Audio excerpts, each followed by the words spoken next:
Mistrustful.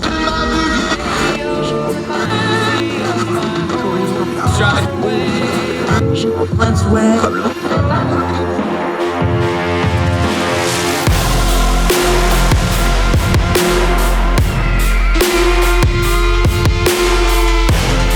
With your host, Andrew Donaldson.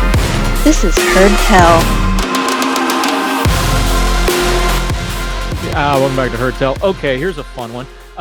Twitter buddy for a long time. They put out some polling. I had a question about it. He said, "Hey, you got a question about it? Let's talk about it." I said, "Do you want better? Come on the show. We'll talk about it."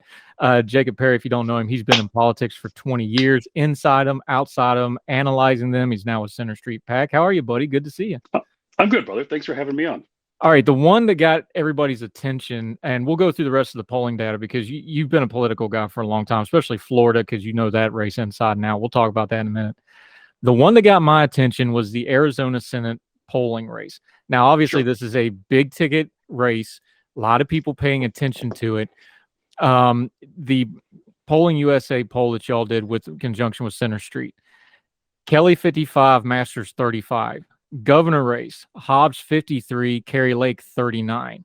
And all I said, I wasn't even being critical. I just said that doesn't feel right. And I use feel on purpose. That doesn't feel right. Now, you've done politics for a long way. You know my way of thinking. That's a 49-49 state last election. Those are both Trump-adjacent candidates. Both are endorsed by Trump. So to think that they're going to be 14 and 9 points off what Trump did, that just doesn't feel right. Tell me what we're missing here that your number's a little different. So I'm gonna issue a caveat, and I'm gonna start off by saying we do all of our own polling. So we don't outsource it to a polling firm. This is all literally internal. Our data guy is Dr. Kurt Jetta, who is the guy who invented consumer data aggregation. I actually explain to people that, if you go to your local supermarket and you see the stuff that's a BOGO item, Kurt's firm is actually the one that tells people what to do. So because we're not a polling firm, we don't do horse race polling.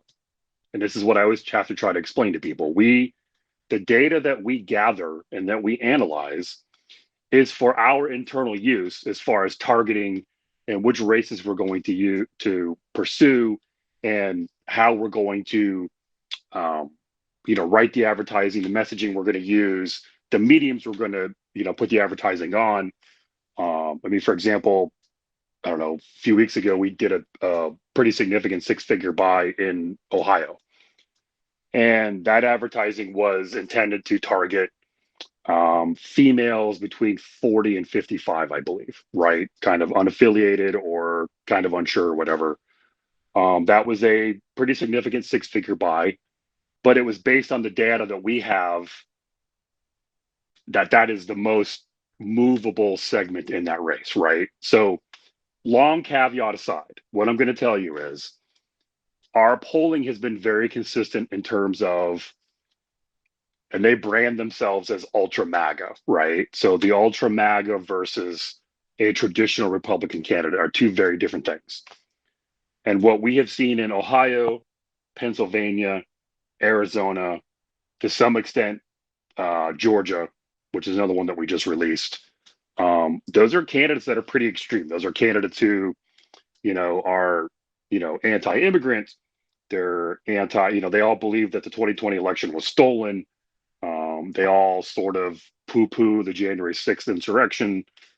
And I would contrast that with a Marco Rubio, who is a more traditional Republican and who is actually has a pretty solid lead on Val Demings. So in Arizona, you have Blake Masters, who is maybe the most extreme candidate of all of them, the most extreme views, the most ultra MAGA of all of them, who was running against a legit American hero, by the way. An actual, you and I are old enough to remember, like, astronauts are pretty cool dudes. And they're the kind of guys that are walking down the street that you look up and go, holy crap, that's an astronaut.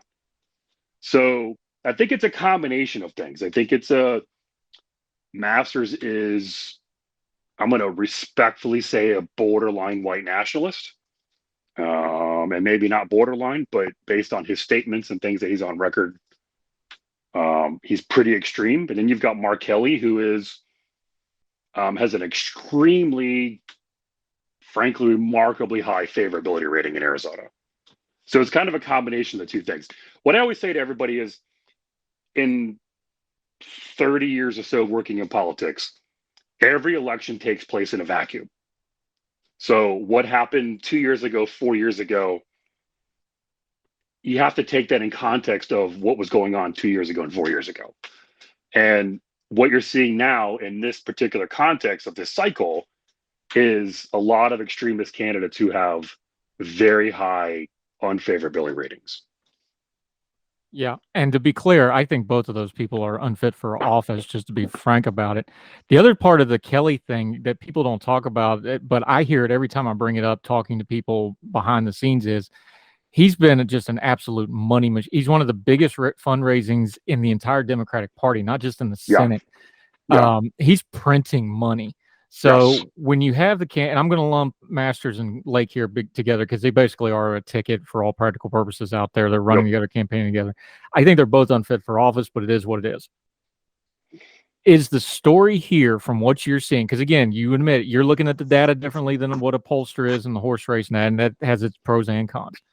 Is what we're seeing here, big picture wise, just for the average person without getting into the weeds of the data, that when you try to out-Trump Trump himself and you're not named Trump, that ceiling, that shoot people on Fifth Avenue number, whatever you want to call it, that number starts going down the more you go into that territory. And that's what you're starting to see in some of these Senate races that frankly shouldn't be close, looking at you, J.D. Vance in Ohio. Right. And the Republicans are struggling. Is that the lesson here that you're taking away from it? Because that kind of seems how it feels. Yeah, and I think again the fact that, and we're not involved, at least at the moment, in the Florida Senate race, but we're tracking it as a way to sort of buttress our results, right? So we can compare and contrast this theory of the ultra MAGA versus the more mainstream Republican. And again, it's Florida, I get it, but you're right. I mean, in an ordinary year, and I think this is where some of the controversy came from. In an ordinary year, JD, the Republican candidate in Ohio should be up 8 or 9 points, right? Like we're not pretending otherwise.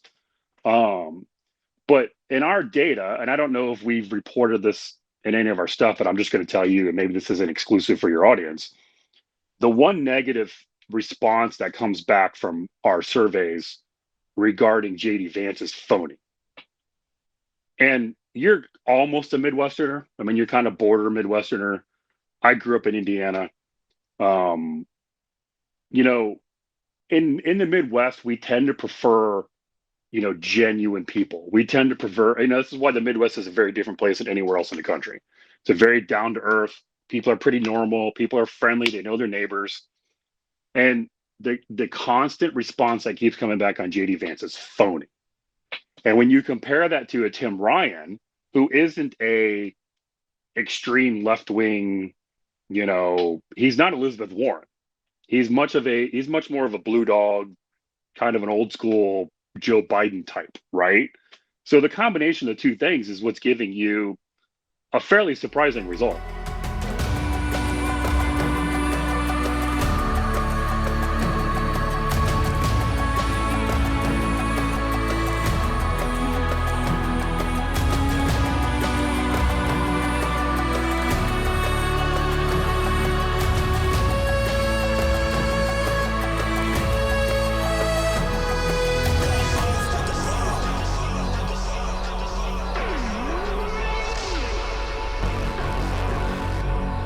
Yeah. Jacob Perry joining us. Real quick, 2 other races I want to ask you about while I got you on the line.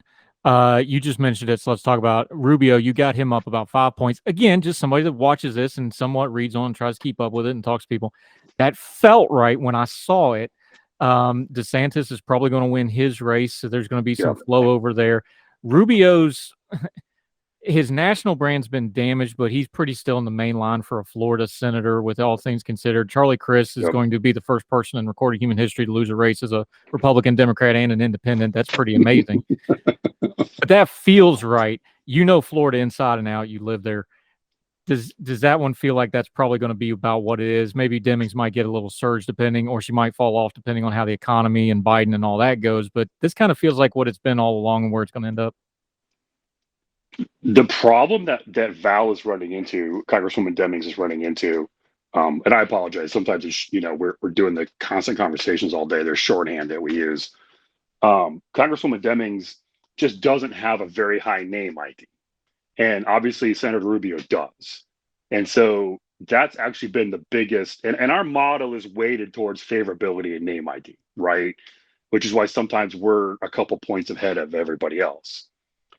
And what we've seen is consistently Congresswoman Deming's name ID and favorabilities have been relatively flat. There's been a couple of waves, if you will, but it's been relatively flat. And she was making some decent gains. And then, quite honestly, instead of telling her story, she started going negative. And voters have kind of mixed feelings about that stuff. And so instead of using that opportunity to tell her story, she's got a remarkable story. Went to a segregated elementary school, started out as a beat cop in Orlando, became police chief. Like, she has an incredible story, and she's not telling her story. And so because of that, that's allowed Senator Rubio, who has a pretty significant cash advantage, to define her instead of, it's the age old thing. She's not defining herself. He's defining her.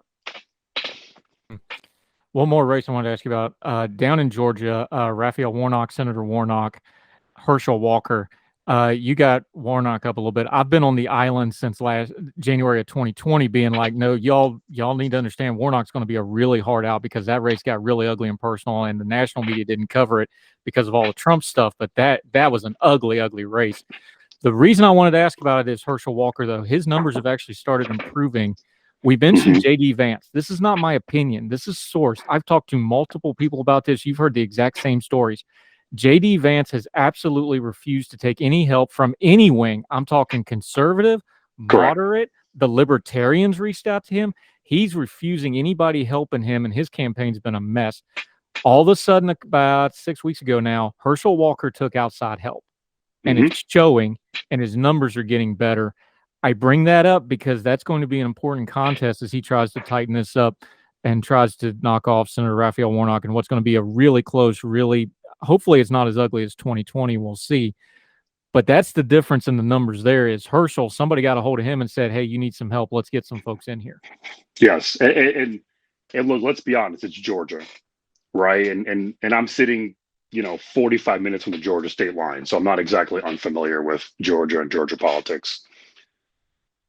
I mean, this is the state that elected Marjorie Taylor Greene, right? So it is Georgia. Herschel Walker played for University of Georgia, was an incredible hero back in the early 80s in Georgia, still has remarkable name ID. Senator Warnock, if I have to be really honest, is probably a little too far on the left, or at least, we talked about Arizona, right? Senator Kelly has done an excellent job of being, let's call it left of center, right? Like relatively center, left of center, probably left on some things, but hasn't gone completely off the reservation. Senator Warnock has a much more liberal voting record. And again, it is Georgia. And it's Georgia. Right? Like, it's Georgia. I don't know. And it's one of the reason you're saying it's Georgia is because you have Atlanta and you got everything else. And correct. Atlanta That's exactly is rapidly diversifying. It's rapidly going purple. It's one Yep. of the most dynamic cities in a lot of ways, and that's showing politically. And then you got everything else, which is the rural part of Georgia, which is still deep red country. Yeah. And then you So got this here's a good outlier of example. Herschel Walker, who's let's just call it what it is. He's a celebrity candidate with no background. Yep. And you have a very traditional, progressive, up through the ranks, ministerial background, social justice background, progressive. Yep. He's being authentic about it, by the way, which is why he doesn't get dinged on it, because that is who he is. Absolutely. I mean, this is almost like a political class theory on how to do a race on a celebrity candidate and a well-grained one in a very rapidly changing state. And that's why I get exactly what you're saying, and the folks will too, when you're saying it's Georgia. Nobody's got a handle on what Georgia is right now if they're just honest about it. No, and what is it? Is it Marietta County? That's the next north of Georgia, or of Atlanta, obviously Georgia. The Buckhead where the Braves Stadium is, and it's a mess. Like that's becoming more purple. I mean, we actually tracked a couple of races in Georgia. We looked at playing in the MTG district, for example. I've spent a lot of time in Georgia over the past almost a year now, I guess. You're exactly right. Like Senator Warnock has to carry Fulton County like by a landslide. Has to carry, which he will, by the way. Yeah, he will. But the time that I spent in northwest Georgia, Rome, kind of that area, which is where Marjorie Taylor Greene's district is, that is the lowest vaccination percentage, COVID vaccination percentage in the country, right? So, and that's 45 minutes north of Atlanta, northwest of Atlanta. So it is Georgia, and he is Herschel Walker. Like, if it was someone else, if it was Jeff Duncan, for example, the outgoing lieutenant governor, this would be a very different race. And I have a lot of respect for Lieutenant Governor Duncan. This would be a very different race, but it's kind of the same dynamic we have here locally in Tallahassee, where I'm at, where you have a candidate for state senate who played football at Florida State. Well, 5-10 unless they points find right off the jump. Right. Yeah. I mean, unless they find the body of a 4-year-old girl in the back of his car, like, he's pretty much guaranteed election. And Georgia and Georgia football or whatever, whatever Herschel Walker has said, whatever crazy statements he's made, whatever, the more he keeps his mouth shut and the more he does private events that are off the record, whatever, he's probably going to win this thing by 4 to 6 points. Yeah, it's going to be interesting to watch either which way.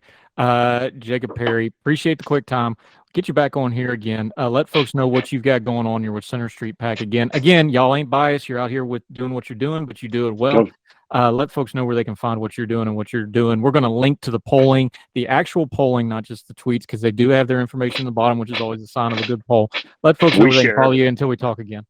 No, I appreciate that. We share everything. We're very open about the data that we analyze, that we gather. It's at Center Street PAC on Twitter, centerstreetpac.com on the web. And then I am at Real Jacob Perry if you are predisposed to following somebody crazy on Twitter. We bump heads on some things, we agree on other, but it's always entertaining, buddy, especially during English soccer season and football over there, because that wall doesn't have it, but he does have some paraphernalia. We'll just leave it at that. Jacob, thanks for the time today, buddy. Appreciate it. Thanks, brother. Thanks for having me on. Sir.